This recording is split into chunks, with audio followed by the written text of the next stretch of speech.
争い合って壊れかかったこのお茶目な星で生まれ落ちた日からよそ者涙枯れ果てた帰りゆく場所は夢の中こぼれ落ち Good morning, everyone. These are the Clickiez, and they are sadly the latest breath of fresh air that the clicky switch market has inhaled in quite a bit of time. While the popularity of linears and tactiles have seen soaring attention within the past year, clicky switches have more or less quietly tucked into the background. For example, Canon Keys currently offers 41 different switches, of which 28 are linears, 12 are tactiles, and only 1 is a clicky switch.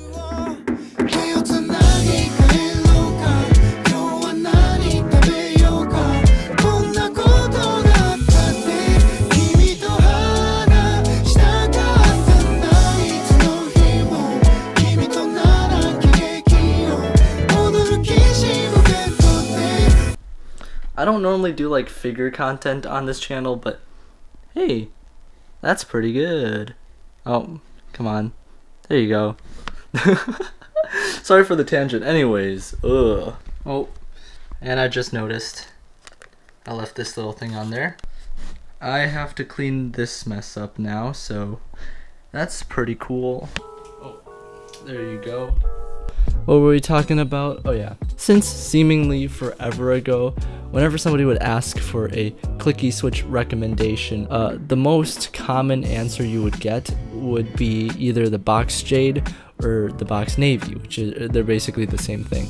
And comparing that to linears, where there's almost like a new thockiest, smoothest linear switch every other week, it seems like there's more to be desired from clickies.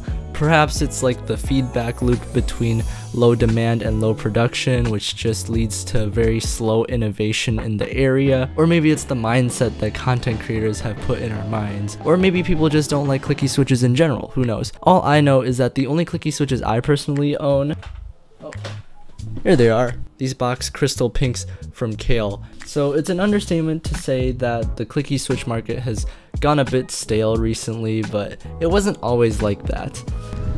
Now, I'm not the type of person that can tell you too much about the history of switches without butchering some facts along the way, but I am pretty sure that Zeal is trying to take us back to the glory days, and the clickies are their first attempt at that. Some of you may have heard of those ancient Alp switches from the 1980s. Some people use them as the golden standard for what a clicky switch could have been if the MX housing wasn't so dominant in the modern era. Zeal has essentially taken a leaf from a clicky Alp switch and put it inside of an MX housing. Even though you can't really replicate the same sound of an Alp switch within an MX housing, it is still a welcome change, and they're not the first to do this either. Dude, why is it so windy every time I try to record? Jesus Christ.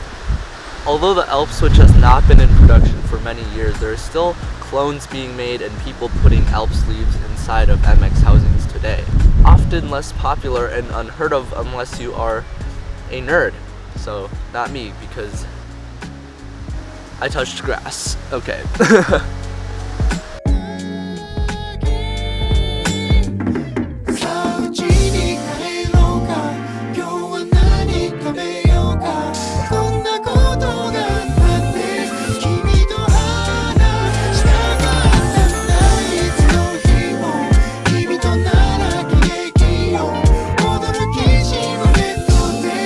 Okay, I got like 50 mosquito bites just right now, dude. I think it's my cue to go back in, yeah? So sure, the self-proclaimed world's first title is kind of false, and they're somewhat banking on the rose-tinted perspective of vintage switches. And don't even get me started on the 3-in-1 marketing. Like, what the heck is that, bro? But the clickies do sound different than traditional click bars and click jackets, and they're quite satisfying for what a clicky switch within an MX housing can sound like. A sort of mix between wet hand slapping a wall and Lego building noises. The tactility is much sharper than the box jade and navies, and loosely resembles popping bubble wrap, which is just oddly satisfying in and of itself. All the while you're able to plug and play them straight into your hot swap sockets. Here, let's take a listen. You ready? Okay, cool. Let's go.